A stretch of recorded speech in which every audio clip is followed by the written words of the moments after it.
So I'm here with the lovely Keane boys. How are we? Good. Very well, yeah, great. In the beautiful Kelvingrove Art Gallery. Tell me a bit about what we're doing here. We wanted to be somewhere that reminded us of our living rooms, so this is pretty much what home is like for us. There's a Van Gogh and a Cézanne and a Renoir, and, you know. It's been a good career, I can imagine. Right, yeah, must have been. Hang on, my living room's not like that at all. No, I'm just really good at theft. Yeah, it's a beautiful, beautiful place. Yeah. It's nice to be here. It is gorgeous. And you guys are going to be performing tonight. Are you looking forward to that? Can't wait, yeah. We were just kind of reminiscing earlier on about our times up in Glasgow. And it was one of the first, probably one of the first cities, you know, outside of the south of England that we ever really visited and played in. We started at King Tut's Wah Wah Hut. And you know, we'd grown up on a strict diet of Oasis, so we knew from their kind of story that that was the place that they were discovered. So it was like, you know, we were on pilgrimage, you know. You know, we were just really embraced by a Scottish audience right from the start, which was, you know, felt like a real honour. And ever since, you know, things have grown for us here. It's been great. Right, we'd like to do yet another cover. It's a cover of a Lily Allen song. No, yeah, it's called Somebody We Know. All right.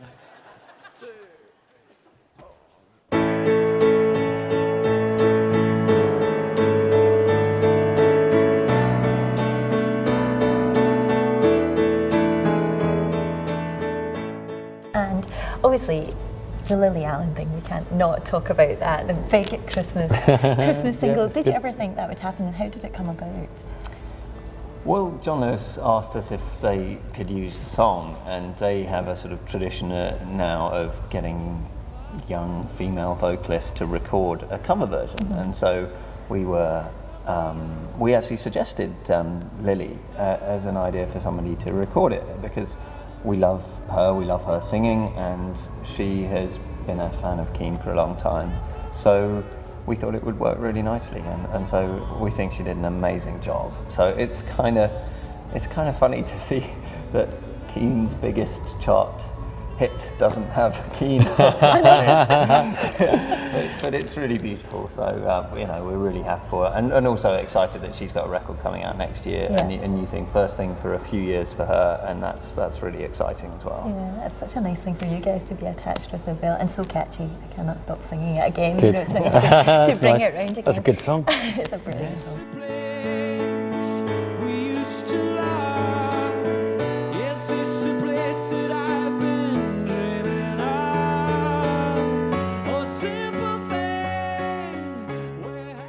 And for you guys as well, the Greatest Hits album, tell me a bit about that.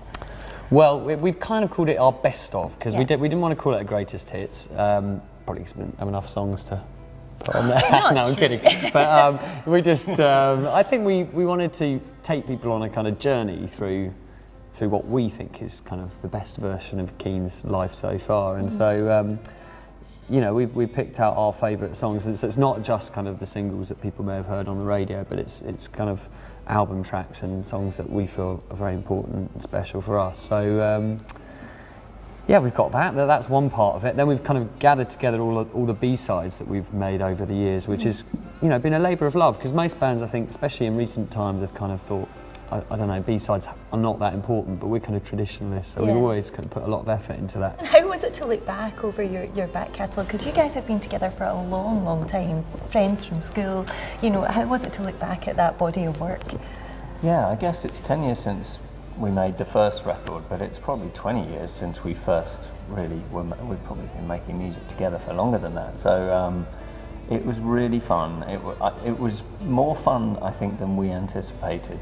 It was a really enjoyable process, and you don't really listen to your own music very much. You occasionally hear it on the radio or whatever, but it was a really fun process, and you forget about some of the songs, and I'm quite surprised by how good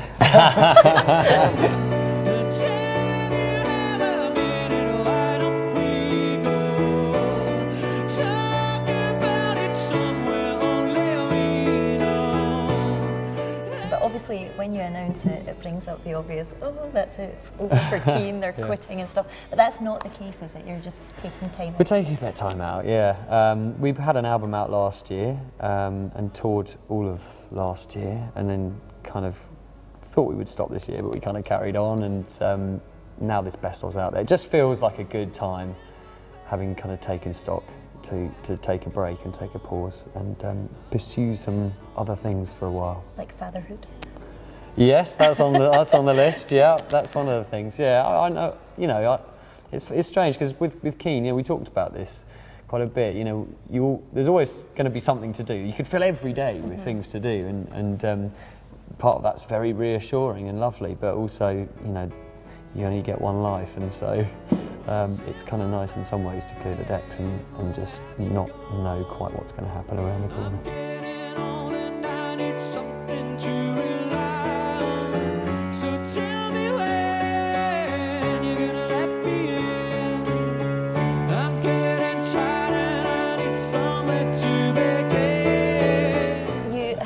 Some amazing, you know, times in your career. You've travelled the world. Can you pick out career highlights? I don't know. For me personally, it's as a singer, it's about the live show, you know. And there's been countless great live moments over the years.